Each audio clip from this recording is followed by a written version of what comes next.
The day I walked into the city barefoot, I was on the news. The Cheney family's adopted daughter was kidnapped for months. She escaped back, dirty and smelly, with clothes torn apart and feet covered in bruises. No one could imagine what she had been through. Countless cameras focused on me. I watched the crowd like a walking death, as if there was no soul in me. The former Audrey Houston died. That shiny, innocent, and passionate Audrey had gone. She was destroyed by those kidnappers, especially Jeffrey Cheney. Soon, a group of bodyguards dressed in black suits made their way into the crowd. The leader was called Cash Pearson. I knew him. In those 7 years, every time I pestered Jeffrey, it was him kicking me out of Jeffrey's office and apartment. Cash never showed politeness to me as Jeffrey ordered, "Ms. Houston, Mr. Cheney is waiting for you in the car, please." Cash was surprised to see me in such an embarrassed state. He didn't expect me to look this miserable. I nodded and took a step out of my injured foot, leaving bloodstained footprints on the road. I couldn't feel pain, and this small distance was not worth mentioning compared to my long journey of escaping. Cash walked behind me. He couldn't help but say to me, "Ms. Houston." I kept silent. He pitied me. He should be happy that after this accident, I would never see Jeffrey again, nor would I cause Cash trouble. After getting into the car, I saw Jeffrey sitting on the seat with his eyes closed. His fine black hair was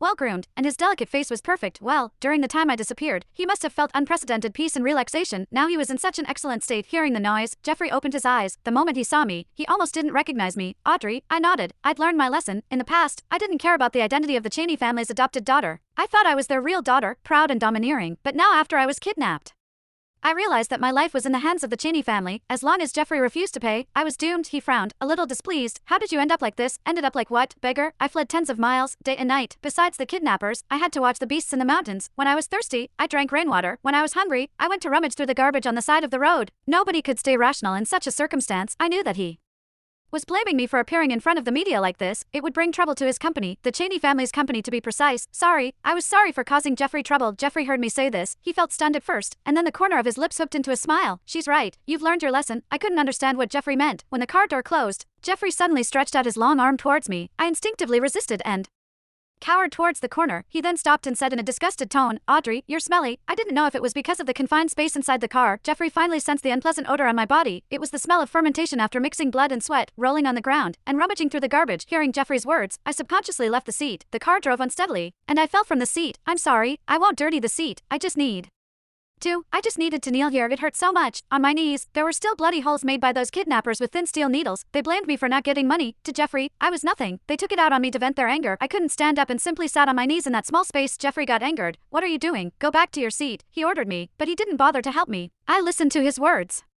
I used all my strength to hold my body up and sit back down. My tears fell due to the pain and weakness. Jeffrey always neglected my tears. He felt bored, but this time, he threw his handkerchief at me. I clutched that piece of clean white handkerchief. If it was before, I would feel happy as hell. But now, that handkerchief only showed his disgust.